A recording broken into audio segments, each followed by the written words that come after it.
வணக்கம். நான் சமீபத்தில் தான் கவனித்தேன். ஒரு வீடியோவில் சங்க காலம்னா என்ன அப்படின்னு ஆரம்பிச்சுட்டு அதுக்கு பதில் சொல்லாமல் வேற ஒரு தலைப்புக்கு தாவியிருக்கேன். மன்னிக்கணும் அதுக்கு எல்லாரும். இந்த வீடியோவில் அதுக்கு நான் விளக்கம் சொல்ல ஆசைப்பட்றேன். கிமு 6ஆம் நூற்றாண்டுலேருந்து கிபி 3ஆம் நூற்றாண்டு வரைக்கும் இடைப்பட்ட இந்த காலத்தை தான் நம்ம சங்க காலம்னு கூப்பிடுறோம். இதை எதுக்கு நம்ம சங்க காலம்னு கூப்பிடுறோம்னு எல்லாருக்கும் தெரியும். முத்தமிழ் சங்கங்கள் உயிர்ப்போடு இருந்த காலத்தை தான் நம்ம சங்க காலம்னு கூப்பிடுறோம். முதல் சங்கம், இடைச்சங்கம், முதல் தமிழ் சங்கத்தில் கடவுளர்களும் மாபெரும் முனிவர்களும் உறுப்பினர்களாக இருந்ததாக நம்பப்படுகிறது. இந்த சமயத்தில் எழுதப்பட்ட எந்த விதமான நூல்களோ எழுத்து குறிப்புகளோ நம்ம கிட்ட இல்லை. ரெண்டாவது சங்க காலத்தில் எழுதப்பட்ட நூல் தான் தொல்காப்பியம். இது தொல்காப்பியம் மட்டும்தான் இந்த ரெண்டாவது சங்க காலத்துலேருந்து நமக்கு மிஞ்சிருக்கு. மூணாவது சங்க காலத்தில் 8 தொகை, 10 பாட்டு, 14 கீழ்கணக்கு நூல்கள் நமக்கு கிடச்சிருக்கு. இந்த நூல்களை நம்ம எதுக்கு படிக்கணும், எதுக்காக நமக்கு தெரிஞ்சிருக்கு? புறநானூற்றில் 168வது பாடலில் தமிழகம் அப்படிங்கிற ஒரு வார்த்தை பயன்படுத்தப்பட்டிருக்கு. இன்றைக்கு வரைக்கும் எவ்வளோ உயிர்ப்போட அந்த வார்த்தை அதே அர்த்தத்தோட இன்றைக்கி சமுதாயத்தில் நம்ம பயன்படுத்துகிறோங்கிறது மிகப்பெரிய ஆச்சரியம் தான். தமிழகம், இதுக்கு அப்படி என்ன பெருமை? தமிழகம் மூவேந்தர்களால் ஆளப்பட்ட ஒரு பகுதி. மூவேந்தர்கள் யார்? சேர, சோழ, பாண்டியர்.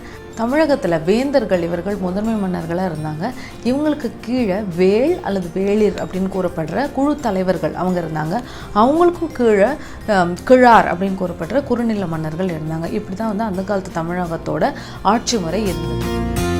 தமிழ் கடவுள் யார் அப்படின்னு கேட்டால் குழந்தை கூட சொல்லும்.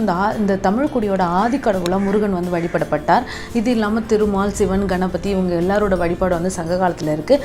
இன்னொரு ரொம்ப இன்ட்ரெஸ்டிங்கான ஒரு தெய்வம் யாருன்னா கொற்றவை. இவங்க போர்க்கடவுளாக வழிபடப்பட்டாங்க. கொற்றவை வழிபாடு பின்னாடி அம்மன் வழிபாடாக, மாரியம்மன் அந்த மாதிரி அம்மன் வழிபாடாக பின்னாடி திருப்பி பெற்றது.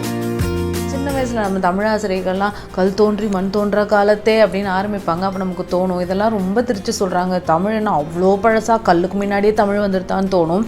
நம்ம எல்லாம் ஹோமோசேப்பியன்ஸை தெரிஞ்சிருக்கோம்னு நினைக்கிறேன். ஹோமோசேப்பியன்ஸுக்கு முன்னாடி ஹோமோ எரெக்டஸ்னு ஒரு ஸ்பீஷீஸ் இருந்தது. அந்த ஹோமோ எரெக்டஸோட படிவங்கள், ஒரு குழந்தையோட மூளையோட படிவங்கள் கிடச்சிருக்கிறதா நம்மக்கிட்ட சான்றுகள் இருக்குது. இதெல்லாம் பார்க்கும்போது நிஜமாவே கல்லுக்கு முன்னாடி தமிழ் தோன்றியிருக்குமா அப்படின்னு கூட தோணும். காலத்தில் தமிழ் மக்கள் ஃப்ளேம்ஸ் விளையாடினதுக்கான சான்றுகள் இருக்குது. இதை பற்றி தெரியணும்னா சொல்லுங்கள், நான் ஒரு வீடியோ போடுறேன் இதுக்காக. இந்தியா முழுக்க இப்போ கிரிக்கெட் ஃபீவர் அடிச்சிட்ருக்கு. இந்த கிரிக்கெட்டுக்கும் முன்னோடி நம்ம ஊர் கில்லி தண்டான்றது என்னோட ஆழமான நம்பிக்கை.